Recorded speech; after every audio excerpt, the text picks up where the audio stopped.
another video. How y'all doing? Hope y'all doing good today. And today is another how-to video. Simple video. I'm using my phone right now to do this. It's a quick fix.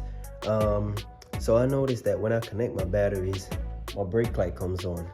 Battery's disconnected right now. I'm gonna connect the batteries. And trust me, if you take this to the mechanic, he's gonna charge you. Connecting the batteries, excuse the ashy hands. Man, it is cold. Whatever, don't judge me. I'm sorry. I'm sorry. So, not even gonna tighten it properly. Battery's connected. And my brake light's on. Alright. So, I realized that the switch,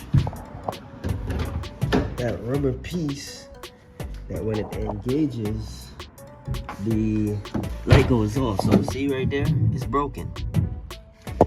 And it goes, see if I can get it for y'all. Part number right there.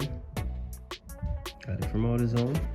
I'm gonna just get this open and install it and show y'all what's happening. So, see right there.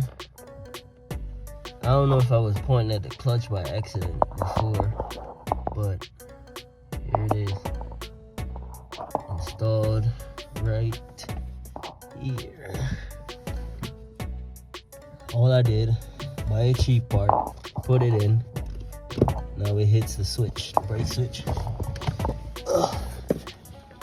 Doesn't need a mechanic for this, man. Don't waste your money. See? Brake lights off. And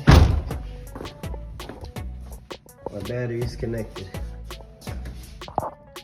Yup, that's it. Simple. Another how-to video. Thanks for watching. Please like, share, subscribe. Someone may need this. Don't waste your money. It's simple and easy. AutoZone part. I think I paid like $8 or something like that. Probably less. I can't remember the price, but it's cheap as hell. Cheap fix. Thanks for watching again. And we out.